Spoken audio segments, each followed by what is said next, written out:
Good day, everyone. I am Tan Yongchen from Group 1, and these are my group mates. The title for our project is Challenges and Ways to Promote Gender Equality in Malaysia's Workplace. Next. The Sustainable Development Goal chosen for our project is gender equality. Gender equality is the fifth goal of the United Nations Sustainable Development Goals. Gender equality, on the other hand, is the state in which everyone, regardless of gender, has the same rights, position, and opportunities. The workplace is an essential component in this project. Workplace is a location where employees will carry out projects, tasks, and jobs for their employer. A good workplace environment is crucial as it is the social features, settings, and physical conditions which will affect one job's performance. There are three objectives for this project. The first objective is to investigate the current stage of development of gender equality in Malaysia's workplace. Next, another objective is to investigate the challenges that faced by male and female workers in the workplace. The third objective is to determine the methods in promoting and enhancing gender equality in the workplace. Thank you. Next, I'll pass the floor to Mei Yun. Thank you, Yongzhen. So our first research question will be, in what extent does the gender equality in Malaysia workplace has been achieved? Secondly, we would like to find out what are the challenges faced by male and female workers in their workplace. Lastly, we would like to know more on how to promote and enhance gender equality in the workplace. Next. So, for the first research question, the hypothesis that we made was female workers will have higher awareness on gender equality in workplace than male workers.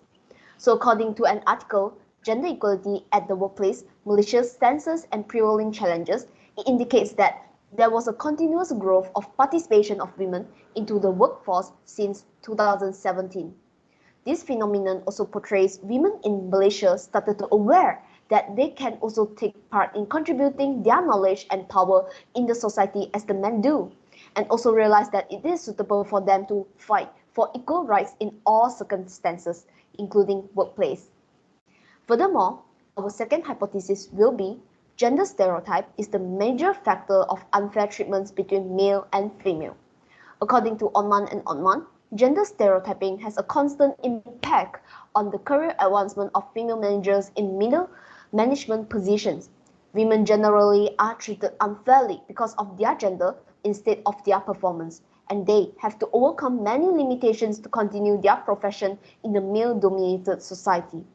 Lastly, the third hypothesis will be, if the gender awareness in the workplace community increase, gender inequality will be reduced. According to Sukri, gender awareness workshops should be carried out to the company, especially to those professional and management level, to reduce the concept of gender discrimination in their mindsets. The changes of mindset will lead to the gender equality in the workplace. I will pass to Louis to continue research methodology. Thank you, Mei Yun. In this research, we utilize the quantitative research method, which is the online survey. It consists of 5 sections with 37 questions. Every question complies with an objective to validate the hypothesis. The survey was a mix of closed-ended questions, which were dichotomous, yes or no questions, multiple choice questions, linear skill questions, and checkbox questions. Next. The primary data, which is the quantitative data, are collected through online survey. The survey is generated using Google Forms and spread through Facebook and WhatsApp. It helps us to understand the general view of society towards gender equality awareness in the workplace. Secondary data is collected through published material, which are articles and journals from Google Scholar, to obtain the general ideas of gender inequality in the workplace in order to generate hypotheses and theories. The sample size is 50 respondents, consists of 17 males and 33 females, which are 18 years old and above with working experience. Excel has been used to analyze the data.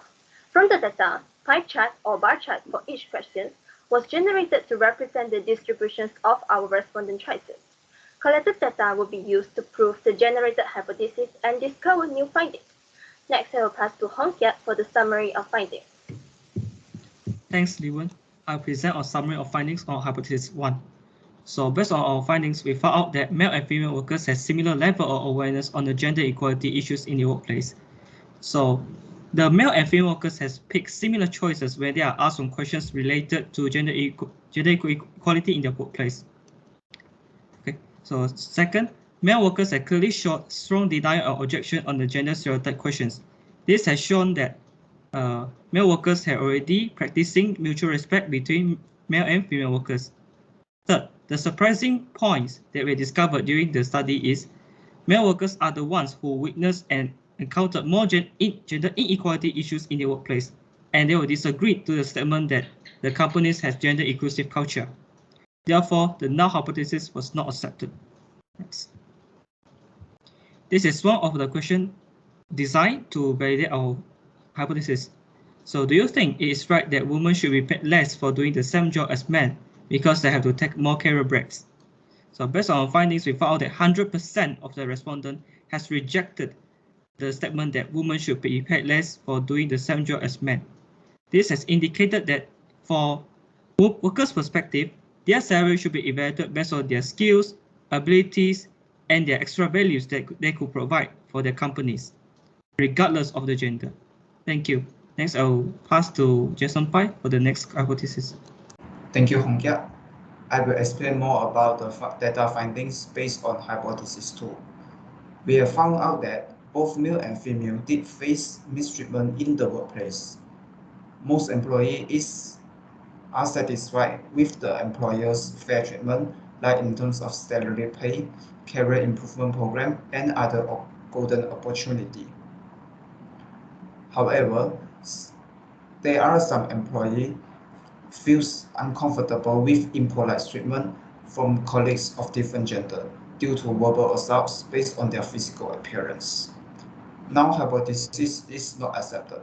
I will talk more about the reason in the next slide. Next. Null hypothesis is rejected because due of lack of education. Lack of education contributes the most factor of the workplace mistreatment of gender, which is around 80%. It happens because of the misconception about the gender-related issues by the most people in the society. Gender fertile make up of 66% based on the respondents' view. Lastly, gender stereotype and male-centered management is the least factor of workplace mistreatment, which consists of 46% and 62%. Next, I will pass the floor to Lillian. Thank you. Okay, so thank you, Jason. I'm going to talk about a summary of findings on hypothesis 3. As just mentioned just now, hypothesis 3 is if gender awareness in the workplace community increases, the gender inequality will be reduced. This hypothesis is accepted through the survey done on 50 respondents. So based on the data and findings, we can know that the most way would most encourage gender equality in the workplace is mutual respect towards every colleague with percentage vote of 82%. So this could reduce the concept of gender discrimination in their minds, which is applied on both genders, that are males and females, as they are be treated equally and fairly. As increase in workplace respect will help to improve communications between colleagues, increase teamwork spirits, and also increase productivity, knowledge, and understanding. So respondents think that government should provide a platform to allow employees to gain their rights in gender equality and also prioritize the moral education about gender equality since primary education, as education is important to everyone, especially for children, as they can learn as early as possible.